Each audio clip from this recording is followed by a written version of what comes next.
ರವರ ಕೈ ಕೆಳಗೆ ಕೆಲವು ಅಧಿಕಾರಿಗಳು ಕಾನೂನು ಅಡಿನಲ್ಲಿ ಕೆಲಸ ಮಾಡ್ತಾ ಇಲ್ಲ. ಅವರ ಮಾರ್ಗದರ್ಶನದಲ್ಲಿ ಅವ್ರು ಹೇಳ್ದಂತೆ ಕೆಲಸ ಮಾಡ್ತಾ ಇದ್ದಾರೆ. ನಾನು ನಿನ್ನೆ 2 ವಿಚಾರನೂ ಕೂಡ ನಿಮ್ಮ ಮುಂದೆ ಹೇಳಿದೆ. ನಾನು ಇವತ್ತು ಕೂಡ ಅದಕ್ಕೆ ಬದ್ಧ ಆಗಿದ್ದೀನಿ.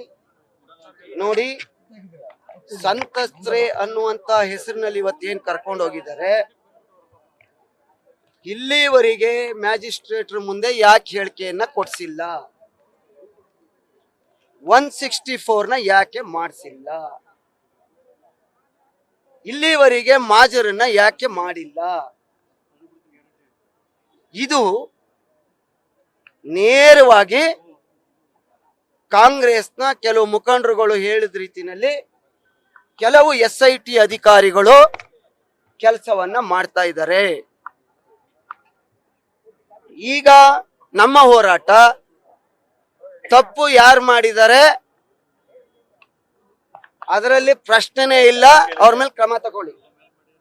ಆದರೆ ಇದು ಸಂಚಿನಿಂದ ನಮ್ಮ ಪ್ರಾದೇಶಿಕ ಪಕ್ಷವನ್ನ ಮುಗಿಸುವಂತ ಕೆಲಸವನ್ನ ಪೊಲೀಸ್ ಕೆಲವು ಅಧಿಕಾರಿಗಳ ಮೂಲಕ ಕಾಂಗ್ರೆಸ್ನ ಕೆಲವು ಮಂತ್ರಿಗಳು, ಉಪಮುಖ್ಯಮಂತ್ರಿ, ಮುಖ್ಯಮಂತ್ರಿ ನಿರ್ದೇಶನವನ್ನ ಕೊಡ್ತಾ ಇದ್ದಾರೆ.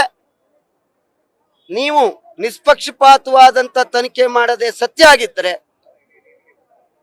ಈ ಕೆಲಸ ಮಾಡಿರ್ತಕ್ಕಂಥವರು ನಿಜ ಆದ್ರೆ, ಅವರು ಎಷ್ಟು ಆರೋಪಿನೋ ಅಪರಾಧಿನೋ, ಈ ಪೆನ್ ಡ್ರೈವ್ ಅನ್ನ ಹಂಚಿದಂಥವ್ರು ಚುನಾವಣೆಯ ಲಾಭಕ್ಕಾಗಿ 2 ದಿವಸ ಇಡೀ ಪ್ರಪಂಚದಲ್ಲಿ ಹೆಣ್ಣು ಮಕ್ಕಳ ಜೀವನವನ್ನ ಹರಾಜು ಹಾಕುವಂತ ಮಾಡಿದಂತ ಆ ಪೆನ್ ಡ್ರೈವ್ ಪಿತಾಮಹರು ಬಹಳ ಮುಖ್ಯ.